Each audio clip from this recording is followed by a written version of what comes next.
Hello student, तो स्वागत है आपका अगले लेक्चर में। मैं दो वीडियोस पे बना चुका हूँ, जिसमें मैंने एक में इंट्रो दिया था और एक में पार्ट फर्स्ट बताया था। अगर आपने वो दोनों वीडियोस नहीं देखी हैं तो प्लीज़ मैं यहाँ पे आई बटन दे दूँगा, आप वहाँ पे देख सकते हैं। आज का जो हमारा टॉपिक है वो इसी चैप्टर से रिलेटेड है और आगे हम स्टार्ट करते हैं। चैप्टर का नाम है सत्ता के नए केंद्र, 12th क्लास, पार्ट पार्ट 3 और पार्ट 2। ओके, तो फिर स्टार्ट करते हैं।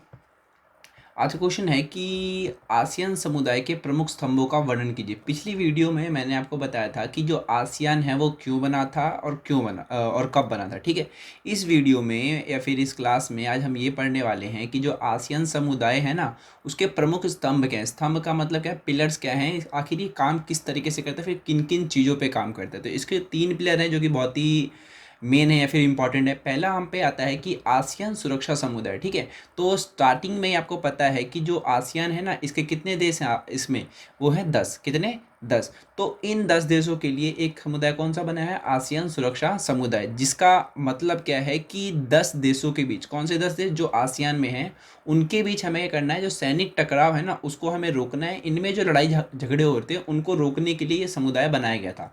किसने बनाया था? तो आसियान ने बनाया था। ठीक है, और अगला पॉइंट है हम पे आसियान आर्थिक समुदाय। इसके ज़रिए क्या था कि इस स्तंभ के ज़रिए कि आसियान में जितने भी देश हैं वहाँ का जो मतलब जो आर्थिक स्थिति है ना, उसको ठीक करने के लिए ये स्तंभ बनाया गया, फिर ये समुदाय बनाया गया। और ये जो तीनों स्तंभ है वो 2003 में बनाए गए थे। ठीक है, हालांकि जो आसियान है 1967 में बना था, लेकिन जो तीन समुदाय या फिर आपको जो पिलर देखने को मिल रहे हैं, फिर सुनने को मिल रहे हैं, ये कब बने थे? 2003 में। पहला क्या है? सुरक्षा, यानी कि 10 देशों के बीच में हमको करनी है, सुरक्षा को बढ़ावा देना है और जो सैनिक टकराव है उसको रोकना है, यहाँ पे शांति फैला के रखनी है।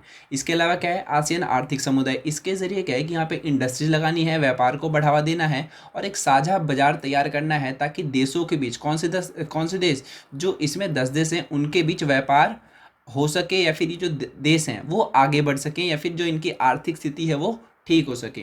ठीक है, और अगला हम पे आता है आसियान सामाजिक और सांस्कृतिक समुदाय। ये तीसरा पिलर है, फिर समुदाय है। इसका उद्देश्य क्या है कि जो भी आसियान देशों के बीच मतभेद है ना, उसमें क्या करना है, हमें उनको बातचीत के जरिए उसको सुलझाना है और एक दूसरे का सहयोग करना है। ठीक है, तो ये 3 पिलर हैं। एक में क्या है कि इसमें आपको अपना जो लड़ाई झगड़े हैं उसको रोकने के लिए, दूसरा किस लिए है, ताकि जो आर्थिक स्थिति है देशों की वो ठीक कर सकें, और तीसरा क्या है, तीसरा भी वही है कि जो भी इनके समाज है, फिर जो संस्कृति है, इनका एक अच्छे तरीके से यहाँ पे विकास हो सके। ठीक है, तो ये 3 पिलर हैं किसके? आसियान के। किसके? आसियान के। ये कब आए थे? 2003 में। अगले क्वेश्चन पे चलते हैं।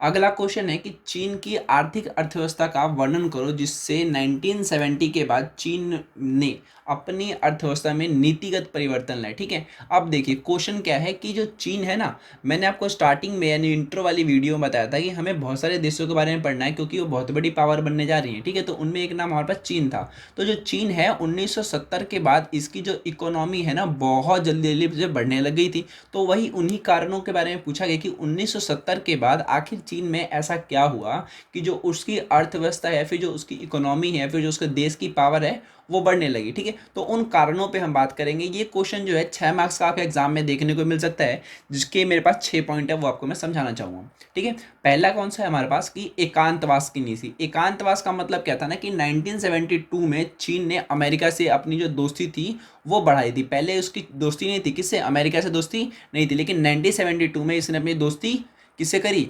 अमेरिका से करी, तो जिसका इसको बहुत फायदा देखने को मिला। इसके अलावा आधुनिकीकरण, यानी कि 1973 में चीन के प्रधानमंत्री थे कौन? चाउ एन लाई। इन्होंने कृषि, सेना और विज्ञान को आधुनिक तरीके से आरंभ किया। आधुनिक क्या होता है? एकदम नई टेक्नोलॉजी लेकर के आना, नए तरीके से विकास करना। किन चीज़ों पे?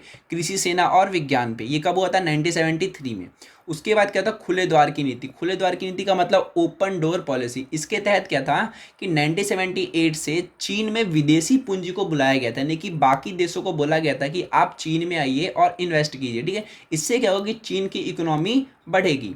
ठीक है, और उसके बाद क्या हुआ? 1982 में कृषि का निजीकरण कर दिया गया। निजीकरण का तहत क्या था कि प्राइवेट हाथों में दे देना। किस चीज़ को? कृषि को। इससे भी बहुत फायदा हुआ और कृषि क्षेत्र में अधिक वृद्धि देखने को मिली। उसके बाद क्या हुआ, उद्योगों का निजीकरण कर दिया गया। निजीकरण का मतलब होता है प्राइवेटाइजेशन। प्राइवेटाइजेशन का मतलब होता है कि किसी भी चीज़ को किसी एक बंदे के हाथ में, एक कंपनी के हाथ में ना, और वो अपने मन से चलाता है, इस पर सरकार का कोई हस्तक्षेप नहीं होता है। तो उसी तरीके से कृषि में किया गया और उसी तरीके से इंडस्ट्री यानी कि उद्योगों में किया गया। ठीक है, तो 1998 में जितने भी चीन में उद्योग थे उसको क्या कर दिया, उसको निजीकरण कर दिया गया। निजीकरण से क्या हुआ कि कोई एक बंदा इन उद्योगों को चलाना, एक बंदे का मतलब पूरे इंडस्ट्री एक बंदा नहीं, हर इंडस्ट्री के अपने अपने मालिक हुआ करते थे जो उन कंपनीज को या फिर जो इंडस्ट्री थी उसको चलाते थे, जिसकी वजह से बहुत ज़्यादा वृद्धि देखने को मिली। और इसका फायदा किसको हुआ, चीन को हुआ। उसके बाद क्या होता है कि 2001 में चीन ने विश्व व्यापार संगठन की सदस्यता ग्रहण कर ली थी। विश्व व्यापार संगठन क्या है, विश्व व्यापार संगठन क्या है, जैसे कि ऐसे हमारे पास, जैसे कि हमने आसियान पढ़ा, यूरोपीय संघ पढ़ा, वैसे ही एक यूरोपीय विश्व व्यापार संगठन है। इसके तहत क्या है कि जितने भी देश हैं उन सभी के बीच व्यापार को बढ़ावा दिया जाता है,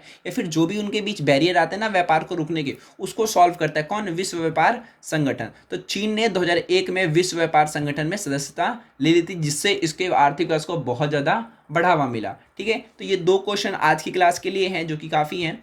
इसमें क्या है, आसियान समुदाय के बारे में पढ़ा कि इसके प्रमुख स्तंभ कौन से हैं, और अगली का हमने पढ़ा कि चीन की जो मतलब पावर है वो किस तरीके से बढ़ी। ठीक है, तो इस लेक्चर में मेरे को 2 ही क्वेश्चन समझते हैं। अगली वीडियो में मिलते हैं, धन्यवाद। इसके अलावा क्या है कि अगर आप हमारे चैनल पे आए हैं तो प्लीज़ चैनल को सब्सक्राइब कर लीजिए। इस